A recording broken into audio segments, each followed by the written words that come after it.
ಇವತ್ತು ಆಲ್ಫಾ ಅನ್ನೋ ಒಂದು ಹಿಂದಿ ಫಿಲಮ್ ನ ರಿವ್ಯೂ ಮಾಡೋಣ. ಇದು YRF ಸ್ಪೈ ಯೂನಿವರ್ಸ್ ಕೆಳಗಡೆ ಬಂದಿರೋ ಅಂತ ಫಿಲಮ್. ನೀವು YRF ಸ್ಪೈ ಯೂನಿವರ್ಸ್ದು ಹಳೆ ಫಿಲಮ್ಸ್ ನ ನೋಡೋದಾದ್ರೆ ಅದು ಪಠಾನ್ ಆಗ್ಬೋದು ಅಥವಾ ಟೈಗರ್ 3 ಆಗ್ಬೋದು ಅಥವಾ ವಾರ್ 2 ಆಗ್ಬೋದು. ಈ ಫಿಲಮ್ಸ್ಗೆಲ್ಲ ತುಂಬಾನೇ ಹೈಪ್ ಇತ್ತು.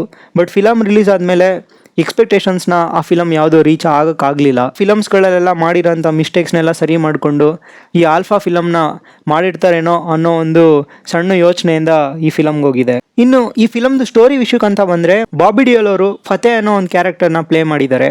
ಇವರು ಆಲ್ಫಾ ಪ್ರೋಗ್ರಾಮ್ ಅನ್ನೋ ಒಂದು ಸೀಕ್ರೆಟ್ ಪ್ರಾಜೆಕ್ಟ್ನ ಮಾಡ್ತಾ ಇರ್ತಾರೆ. ಆಲಿಯಾ ಭಟ್ ಅವ್ರನ್ನ ಚಿಕ್ಕ ವಯಸ್ಸಿಂದ ಒಬ್ಬ ಟ್ರೈನ್ಡ್ ಫೈಟರ್ ಆಗಿ ಅವರು ಬೆಳೆಸಿರ್ತಾರೆ. ಮತ್ತೆ ಅದು ಎಂಥ ಫೈಟರ್ ಅಂದರೆ ಬರೀ ಇವ್ರ ಮಾತನ್ನ ಕೇಳೋ ಅಂತ ಒಬ್ಬ ಫೈಟರ್ ಆಗಿ ಬೆಳೆಸಿರ್ತಾರೆ. ಇನ್ನು ಶರ್ವಾರಿ ಅವರು ಕೂಡ ಒಬ್ಬ ಟ್ರೈನ್ಡ್ ಫೈಟರ್ದು ಕ್ಯಾರೆಕ್ಟರ್ನ ಪ್ಲೇ ಮಾಡಿದ್ದಾರೆ.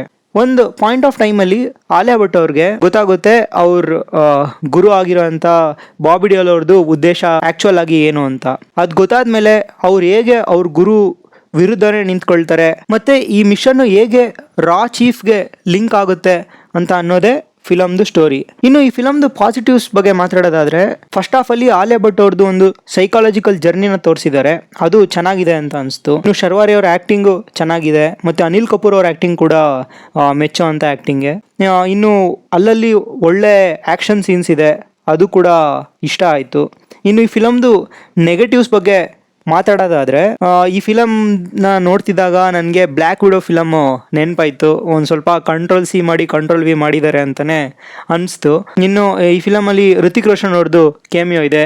ನನಗೆ ಬಾಲಿವುಡಲ್ಲಿ ಇಷ್ಟ ಆಗುವಂಥ ಹೀರೋ ಬಂದು ಋತಿಕ್ ರೋಷನ್. ಬಟ್ ಈ ಫಿಲಮಲ್ಲಿ ಸುಮ್ಮನೆ ಏನೋ ಒಂದು ಕೇಮಿಯೋ ಮಾಡಿಸ್ಬೇಕಲ್ಲ ಅಂತ ಮಾಡಿಸ್ದಂಗಿತ್ತು. ಅಂತ ಮಜಾ ಏನು ನನಗೆ ಸಿಗ್ಲಿಲ್ಲ ಈ ಫಿಲಮಲ್ಲಿ. ಇನ್ನು ಬಾಬಿ ಡಿಯೋಲ್ ಅವ್ರದ್ದು ಒಂದು ಒಳ್ಳೆ ನೆಗೆಟಿವ್ ಶೇಡ್ ಇರೋಂಥ ಒಂದು ಕ್ಯಾರೆಕ್ಟರ್ ಅಂತ ನೀವೇನಾದರೂ ತುಂಬ ಎಕ್ಸ್ಪೆಕ್ಟೇಷನ್ ನಿಮಗೆ ಬಂದರೆ ಫಿಲಮ್ ನೋಡ್ತಿದ್ದಾಗ ಕೊನೆಗೆ ನಿರಾಸೆ ಆಗೋದಂತೂ ಗ್ಯಾರಂಟಿ. ಇನ್ನು ಈ ಫಿಲಮ್ ಅಲ್ಲಿ ತುಂಬಾನೇ ಆಕ್ಷನ್ ಸೀನ್ಸ್ ನ ಆಲಿಯಾ ಭಟ್ ಅವ್ರ ಕೈಲಿ ಒಳ್ಳೆ ಜಾನ್ ವಿಕ್ ಸ್ಟೈಲ್ ಅಲ್ಲಿ ಮಾಡ್ಸೋಕೆ ಟ್ರೈ ಮಾಡಿದ್ದಾರೆ ಅಂತ ಅನಿಸ್ತು. ಬಟ್ ಆಕ್ಚುಲ್ ಆಗಿ ಅವ್ರಿಗೆ ಅದು ಸೂಟ್ ಆಗ್ಲಿಲ್ಲ ಅಂತ ನನ್ಗನ್ಸ್ತು. ಕತ್ರಿನಾ ಕೈಫ್ ಅವ್ರ ಕೈಲಿ ಮಾಡಿಸಿದ್ರೆ ಮೇ ಬಿ ಇನ್ನೂ ಮೋರ್ ಆಪ್ಟ್ ಇರ್ತಾಯಿತೇನೋ ಅಂತ ಅನ್ನೋದು ಒಂದು ಥಾಟು. ಇನ್ನು ಈ ಫಿಲಮ್ದು ಸಾಂಗ್ಸ್ ಆಗಲಿ ಡೈಲಾಗ್ಸ್ ಆಗಲಿ ಯಾವುದು ನನಗೇನು ಇಷ್ಟ ಆಗಲಿಲ್ಲ. ಇನ್ನು ಈ ಫಿಲಮಲ್ಲಿ ತುಂಬ ಆರ್ಟಿಫಿಷಿಯಲ್ ಸೆಟ್ಸ್ ನಿಮಗೆ ಅಲ್ಲಲ್ಲೇ ಗೊತ್ತಾಗೋಯ್ತದೆ ಮತ್ತೆ VFX ನೀಟಾಗೆ ಗೊತ್ತಾಗುತ್ತೆ. ಇನ್ ಶಾರ್ಟ್ ಈ ಫಿಲಮ್ ಹೇಗಿತ್ತು ಅಂತ ನೀವು ನನ್ನ ಕೇಳಿದ್ರೆ, ನೀವೇನಾದ್ರೂ ಫೀಮೇಲ್ ಸೆಂಟ್ರಿಕ್ ಆಕ್ಷನ್ ಮೂವೀಸ್ನ ಇಷ್ಟಪಡೋರು ಆಗಿದ್ರೆ ನಿಮಗೆ ಒನ್ ಟೈಮ್ ಈ ಫಿಲಮ್ ನೀವು ನೋಡ್ಬೋದು ಅಂತ ಅನಿಸ್ತು. ಬಟ್ ನೀವೇನಾದರೂ ಒಂದು ಪ್ರಾಪರ್ ಸ್ಪೈ ಫಿಲಮು, ಇವಾಗ ರಾಜಿ ಆಗಲಿ ಅಥವಾ ದುರಂಧರ್ ಆಗಲಿ ಈ ಥರ ಎಕ್ಸ್ಪೆಕ್ಟೇಷನ್ಸಲ್ಲಿ ನೀವೇನಾದರೂ ಹೋದರೆ ನಿಮಗೆ ಬೇಜಾರಾಗೋದಂತೂ ಗ್ಯಾರಂಟಿ. ಇನ್ನು ಈ ಫಿಲಮ್ನ ನೀವೇನಾದರೂ ನೋಡಿದ್ರೆ ನಿಮ್ಗೆ ಹೇಗನ್ನಿಸ್ತು ಅಂತ ಅನ್ನೋದನ್ನ ಕಮೆಂಟ್ ಸೆಕ್ಷನಲ್ಲಿ ತಿಳಿಸಿ. ಈ ವಿಡಿಯೋ ನಿಮ್ಗೇನಾದರೂ ಇಷ್ಟ ಆಗಿದ್ರೆ ಲೈಕ್ ಮಾಡಿ, ಶೇರ್ ಮಾಡಿ ಮತ್ತು ಸಬ್ಸ್ಕ್ರೈಬ್ ಮಾಡೋದನ್ನ ಮರಿಬೇಡಿ. ನೆಕ್ಸ್ಟ್ ವಿಡಿಯೋದಲ್ಲಿ ಸಿಗೋಣ. ಅಲ್ಲಿವರೆಗೂ ಟೇಕ್ ಕೇರ್ ಆ್ಯಂಡ್ ಬಾಯ್.